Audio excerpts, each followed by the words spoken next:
Taylor Swift didn't just drop a new song, she engineered a psychological trap that forced a multi-billion-dollar tech company to market it for free. What if I told you that the most successful music rollout of 2026 wasn't actually an album release? What if I told you it was a meticulously engineered system that forced corporate giants, tech platforms, and millions of fans to do her marketing for free? Welcome back to Labelgrid, the channel where we break down the marketing system behind the biggest artists, albums, and label strategies in the music industry. If you want to master the hidden business tactics changing the music business today, make sure to hit that subscribe button right now and join the inner circle. Today, we are dissecting the absolute genius of Taylor Swift, especially how she just broke the internet again by collaborating with Disney and Pixar for Toy Story 5 with her original track I Knew It, I Know You, while simultaneously executing the blueprint for her latest blockbuster album era, The Life of a Showgirl. Look at the data. Most artists launch a single with a standard Spotify canvas, a 15-second TikTok snippet, and a prayer. Taylor Swift, she rewrites the entire playbook on June 5, 2026. She dropped I Knew It, I Know You, a track inspired by the character Jessie. It immediately went straight to #1 on the Billboard Global 200, giving her the historic 15th #1 debut.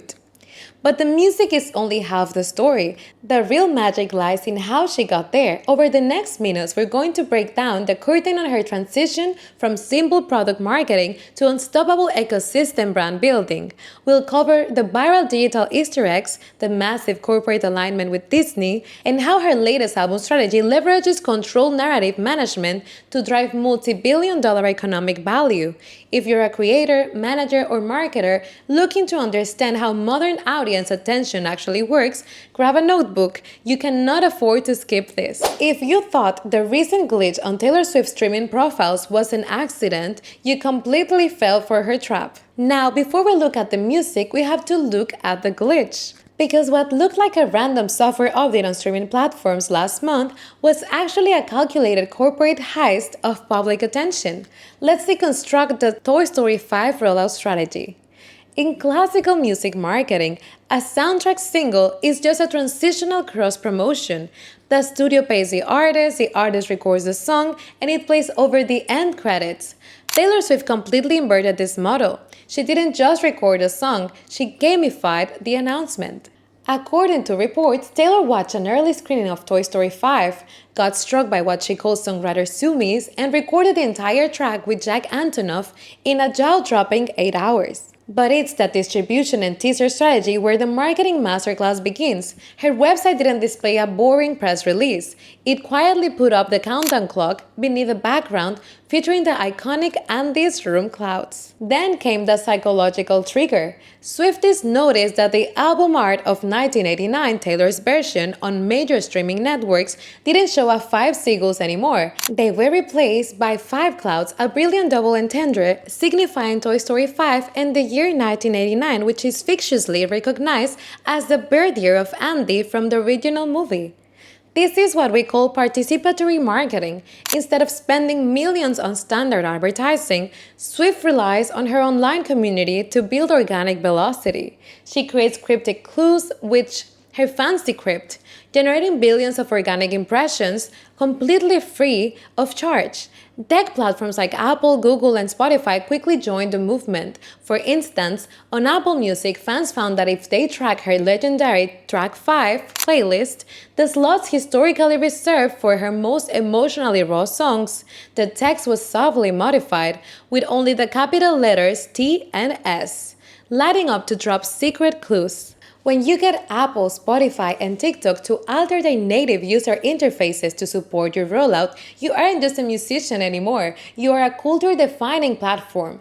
Billboards went up across 13 major cities, each containing exactly 13 clouds, a signature callback to her lucky number. It culminated in an acoustic live piano performance at the world premiere, which drove social algorithms into an absolute frenzy. The music industry is hiding a dark secret. Streaming numbers are a lie, and Taylor Swift's 2025 album strategy proves it.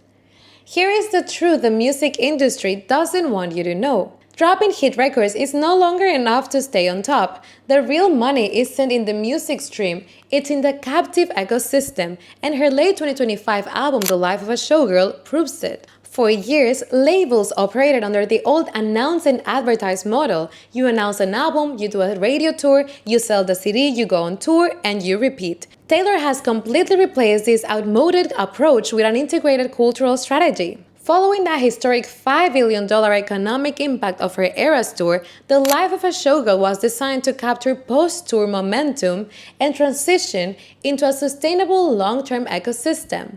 The strategy here relies heavily on three core business pillars. 1. Rigorously planned communications. As analyzed by global marketing trade organizations like DMXCO, Swift doesn't let the media dictate her narrative. She drops hyper-targeted teasers at precise intervals, keeping public interest sustained even during off-seasons. 2. Absolute content ownerships. By managing the timing, channels, and the exact messaging herself, she maintains flawless brand equity. Every piece of merchandise, every limited edition vinyl variant, and every streaming window is under tight strategic lock and key. 3. From product to ecosystem, look at how she treated the vinyl drop for The Life of a Showgirl. Her website launched an exclusive countdown window for vinyl pre-orders. According to retail tracking data, the limited edition sold out in under an hour. She isn't just selling music, she's selling high-margin, collectible brand artifacts. By aligning The Life of a Showgirl branding with massive institutional partnerships like Disney, Taylor ensures her ecosystem expands to demographics who might not even listen to her pop records. She targets the nostalgia millennial parent who grew up with Toy Story in 1995 and the Gen Z fans scrolling TikTok. It's cross-generational brand acquisition at its absolute finest. You don't need a billion-dollar record label budget to copy the exact audience hacking system Taylor Swift just used. If you think this only works because she's Taylor Swift, you're dead wrong. The exact blueprint she used for this rollout can be stripped down and copied by any brand, creator, or independent record label watching this video right now. Industry analysts have highlighted two critical takeaways that define her sustained longevity: adaptability and authenticity. First up, let's talk about her go-to-market strategy shift.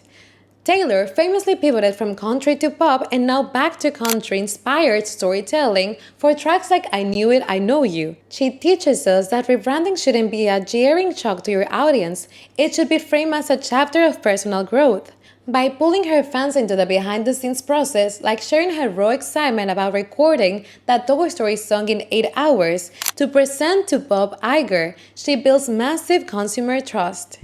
Second, she practices user-empowered co-creation. Think back to the Eras tour where she actively allowed fans to live stream her concerts on TikTok and Instagram instead of shutting them down with copyright strikes.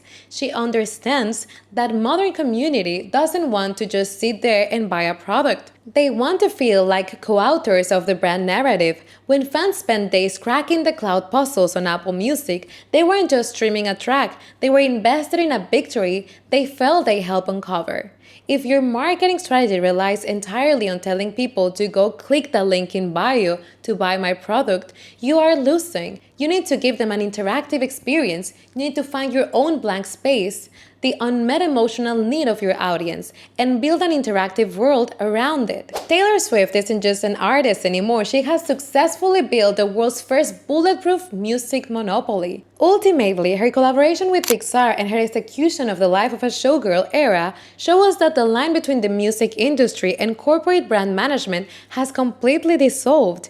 By embedding her music inside legendary intellectual properties while retaining complete control over her personal narrative, she has achieved something rare. She is bulletproof against the standard boom and bust cycles of the music streaming landscape. I Knew It, I Know You isn't just a 3-minute and change song for a movie. It is a strategic bridge that keeps her cultural footprint massive, breaks Billboard records, and cross-pollinates her audience with the biggest entertainment company on earth. If you want to keep winning the music marketing game and understand the systems driving the charts, make sure to subscribe to Labelgrid. Hit that like button and turn on notifications so you never miss an industry breakdown. Thank you for watching, and I'll see you in our next video. Bye!